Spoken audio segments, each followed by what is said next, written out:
Yeah, we're back with a red threat rising. The U.S. is urging Beijing to act with restraint amid deep concerns over China's military drills in the Taiwan Strait.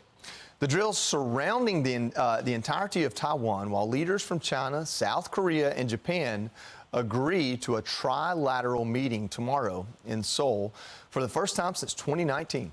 Here with more is former State Department spokesperson Morgan Ortagus. Morgan, good morning. I know that you have a lot of experience with this, but for those sitting at home watching this or hearing this, you know, they say, well, South Korea and Japan, they're our allies. Why are they meeting with China? Explain to us what this meeting means.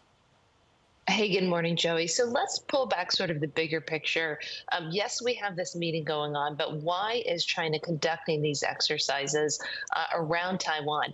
They've been doing this for quite some time. It's not new, but it's been incredibly aggressive since Nancy Pelosi, when she was Speaker of the House, visited Taiwan early in the Biden administration.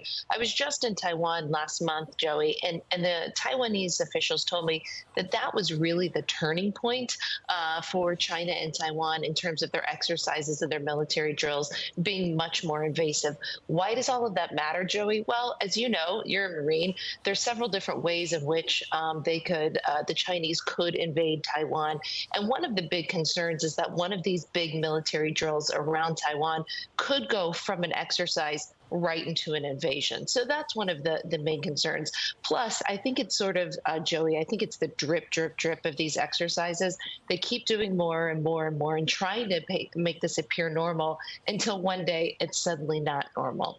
So then you start to look, Joey, and you say, okay, why are our allies, Japan and South Korea, meeting with China? Listen, we meet with China as well. You have to meet with your neighbors. I'm not necessarily concerned that our neighbors are meeting and talking. I'm sure that there's information that we will glean from our allies from having those meetings. What's the most important thing is for the United States is to focus on our relationships and what we call Indo-PACOM. So that means our relationships with things like the Quad that President Trump revived after it went sort of dormant in the Obama years. So that means Japan, South Korea, the Philippines, Vietnam, Australia. I mean, you go through the list of countries in Southeast Asia. I think the most important thing that we could be doing diplomatically, Joey, is doubling and tripling down on those relationships with those countries, India as well.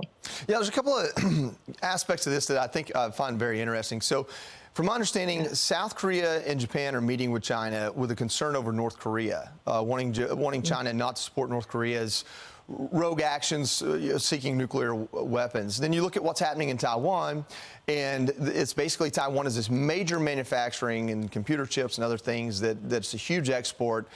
And another thing on the list with China for Japan and South Korea is declining age. That's a problem they have. So as part of this action from China, being bold in some ways, is it to set themselves up for a better future? What's their reasoning behind needing to take Taiwan?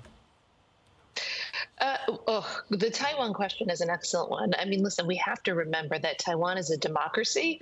They just actually had an inauguration last week. As you know, that's part of the reasons why we see these drills. Xi Jinping, the leader of China, the leader of the Chinese Communist Party, wants to take Taiwan. He believes that it belongs. It's a part of China. There's been an ongoing there was of course, an ongoing civil war for decades. And that is where Chiang Kai-shek and the forces that lost in China, they went to Taiwan. So Xi Jinping sort of sees it as existential to take Taiwan. Of course, we as Americans in the West believe in freedom, believe in autonomy and the democracy and the right for people to choose their future, and don't think that China or any other country should just be able to take by Taiwan. We do have a position called strategic ambiguity, but Biden over the past 3 or 4 years has said things like, well, no, we're going to defend Taiwan. That's not actually settled U.S. policy. His administration walks that back. But it's really important also to remember from a religious freedom perspective, Joey, there are thousands of churches and thousands of Christians in Taiwan. That is not something that China wants, right? They persecute their own Christians in China. And so if you care about freedom of religion, that matters too. We're going to leave it here. This is a big question, and it's what we should be focused on. Even the Marine Corps has reoriented itself for a Pacific war, and we need to be reporting on it. Morgan, thank you for bringing this perspective. I'm Steve Ducey. I'm Brian Kilmeade. And I'm Ainsley Earhart. And click here to subscribe to the Fox News YouTube page to catch our hottest interviews and most compelling analysis.